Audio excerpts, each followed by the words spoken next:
Wenn es für allergische Symptome keine Erklärung gibt, dann können überaktive Mastzellen daran schuld sein. Diese Erkrankung nennt man Mastzellaktivierungssyndrom oder kurz MCAS.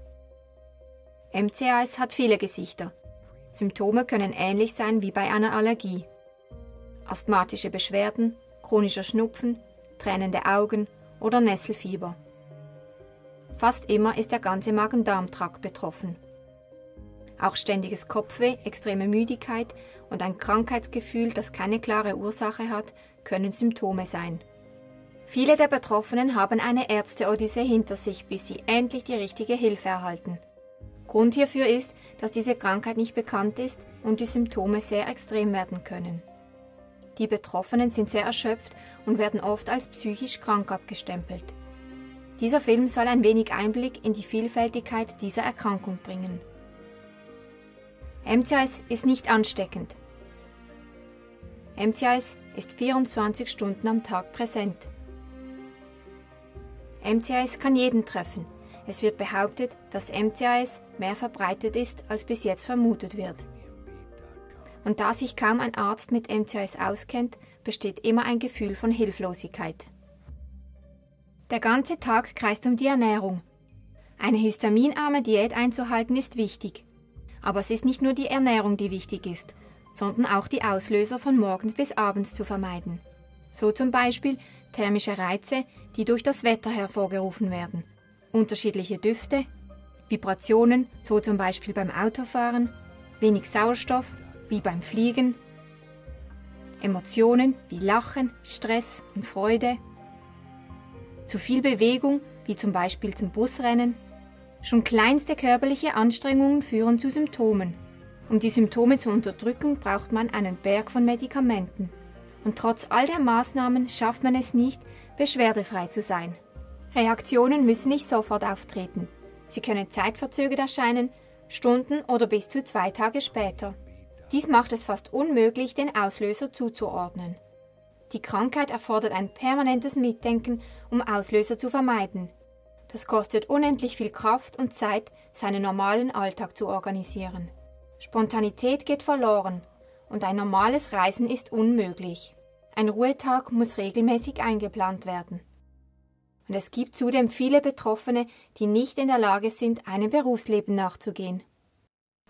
Das Schlimmste ist die Hilflosigkeit. Wenn ich reagiere, dann kann ich nicht einfach eine Tablette nehmen und meine Symptome gehen wieder weg.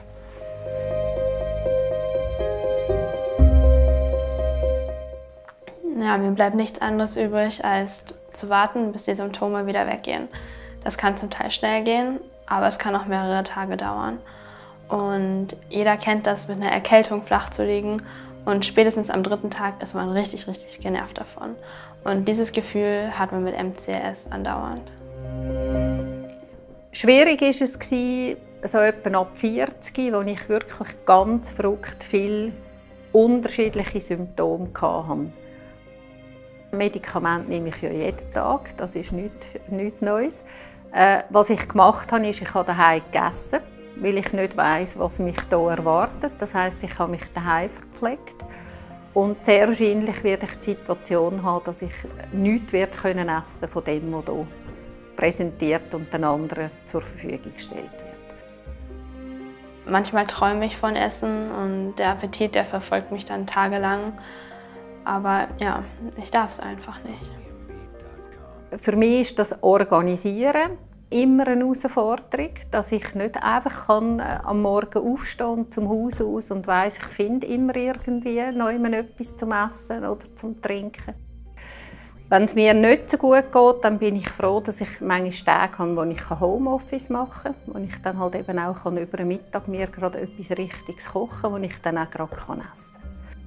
Ja, also Schule ist schon sehr, sehr lange nicht mehr möglich bei mir. Seit der 6. Klasse kann ich nicht mehr regulär in die Schule gehen.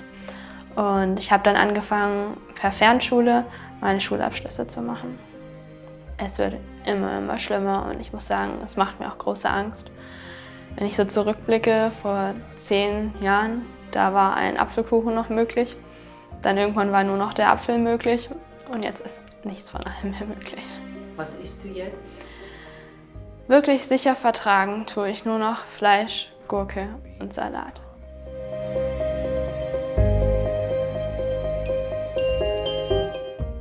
Ich bin grundsätzlich ein positiver Mensch und ich glaube, das ist das, was mir auch hilft.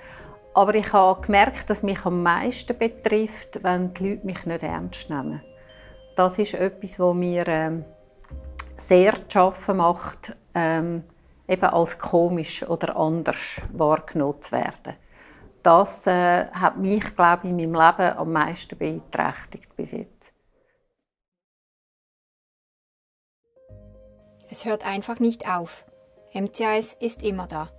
Das komplette Umfeld leidet mit und ist machtlos. Meine Freunde und Familie fragen immer, ist es immer noch da? Was uns am Leben hält, ist die Hoffnung, dass wir ein wenig mehr Lebensqualität bekommen. Die MCAS Selbsthilfegruppe Region Basel aus der Schweiz hat diesen Film als Gruppenarbeit erstellt, um die Aufmerksamkeit von MCAS bei Ärzten und anderen Betroffenen zu erhöhen.